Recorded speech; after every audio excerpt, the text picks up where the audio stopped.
રામ રામ, જય માતાજી। તો કેમ છો બધા? મજામાં? અને સવાર પડીને આપણે આવી ગયા બહેરામુંગાની હોસ્ટેલમાં, કેમ કે અમારે અહીંયા મેડમ નોકરી કરે છે અને આ છે મારી દીકરી સંધ્યા।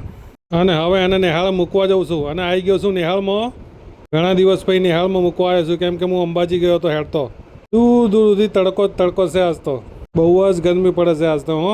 આજે તો અમારા પાટણનો રોડ એકદમ ચકચકાટ લાગે છે। અરે પાટણના ખાડા પુરાય કે ના પુરાય? મારા મનના ખાડા પુરાય કે નહીં?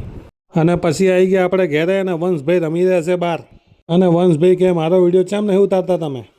કીધું લાવો તાર આજે તમારો વિડીયો ઉતારી દઈએ। અને બપોર પડીને બેસી ગયા આપણે ખાવા। ચણાની દાળ છે, બાજીના રોટલા છે, છાશ છે અને આપણું દેશી કચુંબર છે, મરચાં અને ડુંગળી। પછી આવી ગયું નવા પુલ ઉપર। એ ભાઈ શું થયું? શું થયું? ગયો એ ભાઈ કોઈ નહીં થયું, મોબાઈલ પડી ગયો તો હાથમાંથી। ચાલુ રિક્ષામાં મોબાઈલમાંથી વિડીયો ઉતારો બહુ ચેલેન્જનું કામ છે હો। એમ ના થાય રેખા ભાઈ, ભાદરવા મહિનામાં એટલી બધી ગરમી પડે છે ના પૂછો વાત। મારે રિક્ષા સાઈડમાં કરીને ઊભું રહેવું પડે છે। અને મેં દૂર ભળાય છે કઈ જગ્યા છે કોમેન્ટ કરજો ઓળખતા હોય તો। ગાય માતા આશીર્વાદ આપવા માટે ઊભા જ હોય છે આપણા માટે।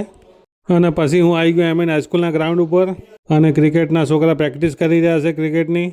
બહુ મોટું ગ્રાઉન્ડ છે એમએનનું। અને પછી આવી ગયા આપણા મિત્ર વિનોદભાઈ રિક્ષાવાળા। રિક્ષામાં કોક બગડ્યું લાગે છે।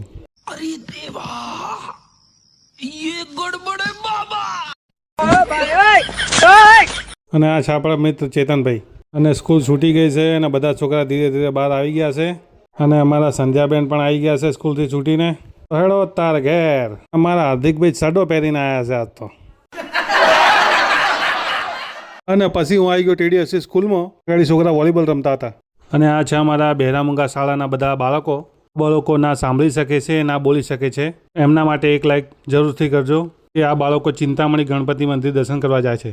અને હોજે પછી ચાલુ થઈ મેચ ભારત અને યુએની। બધા ખેલાડી મેદાનમાં આવી ગયા છે। મારા હાર્દિકભાઈ પહેલી ઓવર નાખશે। મારા સૂર્યાભાઈને કોઈ ખાવાનું મળતું નહીં, એ મોઢામાં ગાભા ચાવે છે। હાર્દિકભાઈએ પહેલો બોલ નાખ્યો, બેટ્સમેને કટ મારી, ખેલાડી પાછળ દોડ્યા તો રન લીધો અને બીજો દોડ્યો, આટલું જ હતું। મારા વંશભાઈ કોક કહે છે, બોલો બધા।